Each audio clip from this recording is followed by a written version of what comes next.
सांगली महानगरपालिकेचे बदली मानधन रोजंदारी कर्मचाऱ्यांच्या प्रलंबित मागणीसाठी जनस्वराज्य शक्ती पक्षाचे समितदादा कदम यांना निवेदन. प्रश्न मार्गी लावण्यासाठी कर्मचारी महासंघ एकवटला. डॉक्टर महेश कुमार कांबळे. सांगली मिरज कुपवाड महापालिका सेवेमध्ये बदली मानधन रोजंदारी कर्मचारी गेले 35 वर्ष सेवा बजावत आहेत. या कर्मचाऱ्यांना सेवेमध्ये कायम रुजू करून घेण्यात यावे अशी गेली कित्येक वर्ष मागणी प्रलंबित आहे. या मागणीसाठी कर्मचारी महासंघ एकवटलेला असून डॉक्टर महेश कुमार कांबळे यांच्या नेतृत्वाखाली आज जनस्वराज्य पक्षाचे प्रदेशाध्यक्ष समितदादा कदम यांना निवेदन देण्यात आले. डॉक्टर महेश कुमार कांबळे, माजी नगरसेवक जगन्नाथदादा ठोकळे तसेच शिवसेना जिल्हाध्यक्ष महेंद्रभाऊ चांडाळे, चतुर्थ श्रेणी कर्मचारी महासंघाचे जिल्हाध्यक्ष श्रीराम सासने, दलित महासंघाचे नेते श्री गॅब्रियल तिवडे, माजी नगरसेवक पहिलवान बाळासाहेब गोंधळे, शिवराज्य सफाई कर्मचारी संघटनेचे प्रशांत ढंग, त्याचसोबत विविध संघटनातील नेते मंडळी उपस्थित होते.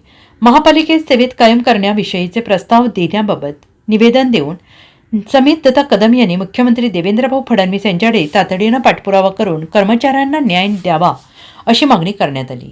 समितदादा कदम कर्मचाऱ्यांचा प्रश्न मार्गी लावतील असा विश्वास डॉक्टर महेश कुमार कांबळे यांनी व्यक्त केला आहे.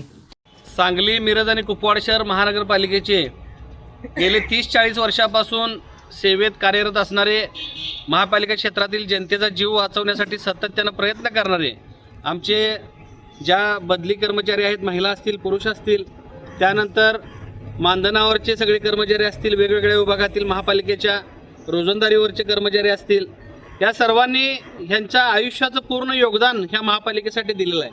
पण आज 30-35 वर्ष काम करत असूनसुद्धा त्यांना सेवेत कायम करण्यात आलं नाही. त्याला वेगवेगळ्या अडचणी होत्या किंवा नेतृत्व क्षमता असलेला एकही नेता या मिरजेत नसल्यामुळं ही सगळ्यांना हालअपेष्टा सहन करावी लागली.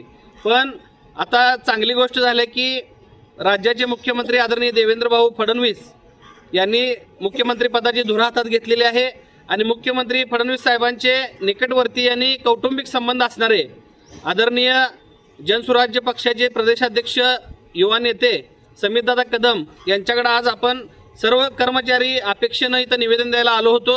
आणि आदरणीय समितदादा कदम यांनी आज शब्द दिला आहे की या आपल्या 1200, 1300, 1400 जे कर्मचारी असतील ह्या सर्व कर्मचाऱ्यांना सेवेत कायम करून घेण्यासाठी आपण तात्काळ फडणवीस साहेबांना भेटून तसा निर्णय घ्यायला लावू आणि हे 1000-1500 कुटुंब उभं करण्याचा प्रयत्न आपण ह्या मागासवर्गीय समाजाला, सर्व कर्मचाऱ्यांना माझ्या कुटुंबातलं सदस्य म्हणून त्यांनी कायम करून ही घरं उभं करण्याचा प्रयत्न करू असा आज आपल्याला शब्द दिला आहे.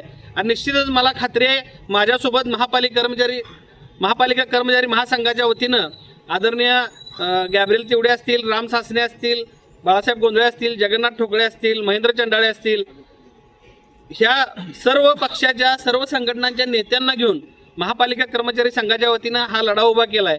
आणि निश्चितपणानं या लढ्याला समितदादा कदम हेच न्याय देऊ शकतील ह्या अपेक्षेनं आज आपण त्यांना निवेदन दिले. आणि निश्चित आपण अपेक्षा बाळगूया की समितदादा कदम यांच्या माध्यमातून हा वर्षानुवर्षाचा प्रलंबित प्रश्न सुटेल आणि ह्या कर्मचाऱ्यांना न्याय मिळेल. Bureau report SBN Marathi, Sangli.